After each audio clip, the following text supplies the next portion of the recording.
എന്റെ കാട്ടുമുത്തപ്പ, എന്റെ അമ്മേ. നിൽക്ക് സൂത്ര, ഞാനും വരുന്നു. എന്തിനായിരുന്നു കടിയന്റെ ഇന്നത്തെ ഇടിയെന്ന് പോലും മനസ്സിലായില്ല. എന്താ കാര്യമെന്ന് ഞാൻ പോയി ചോദിച്ചാലോ?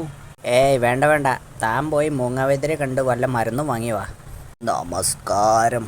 ഭവാൻ എന്താണ് ഈ വെയിലത്ത് ആസനസ്ഥനായിരിക്കുന്നത്?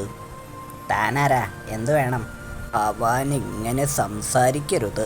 ആരോട് പെരുമാറുമ്പോഴും അല്പം ബഹുമാനം വേണ്ടേ? എനിക്ക് ഇത്തിരി സമാധാനമാ വേണ്ടത്, ബഹുമാനിക്കാൻ സമയമില്ല. മറ്റുള്ളവരെ ബഹുമാനിക്കൂ, സമാധാനം തനിയെ കിട്ടും. ഞാൻ സൂത്രൻ. താൻ എവിടുന്ന് വരുന്നു? എന്താ പേര്? താൻ എന്നല്ല, ഭവാൻ എന്ന് പറയൂ. അതാണ് മാന്യത. മാന്യതയോടെ സംസാരിച്ചാലേ സമാധാനം കിട്ടൂ. സൂത്ര, മരുന്ന് കിട്ടി. ഇടി കിട്ടിയാൽ ഉടൻ കഴിക്കാനാ വൈദ്യര് പറഞ്ഞത്. ഭവാന്റെ സുഹൃത്താണോ ഈ കടുവ ശ്രേഷ്ഠൻ? ഓ അതെ. ഇടി കിട്ടിക്കഴിഞ്ഞ് മരുന്ന് കഴിക്കുന്നതിനേക്കാൾ നല്ലത് ഇടി കിട്ടാതെ നോക്കുന്നതല്ലേ? സൂത്രൻ കുറുക്കനെ സഹായിക്കാൻ ഭവാന് പറ്റും. പറ്റുമോ? തീർച്ചയായും പറ്റും. ഭവാൻ ഒന്ന് ഉറക്കെ അലറിയാൽ സൂത്രനെ ഇടിക്കാൻ വരുന്നവർ ഭയന്നോടില്ലേ?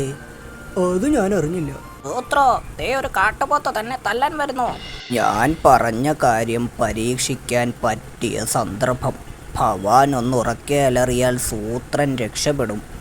എന്റെ മോൻ മണ്ടനാണെന്ന് നീ പറഞ്ഞു അല്ലടാ? എന്റെ കാട്ടുമുത്തപ്പ, ഞാൻ പറഞ്ഞതെല്ലാം മറന്നോ? പക്ഷേ ഒരു സംശയം. ഈ ഭവാൻ എവിടുത്തുകാരനാ? എപ്പോഴാ വരുന്നത്? അയ്യാ,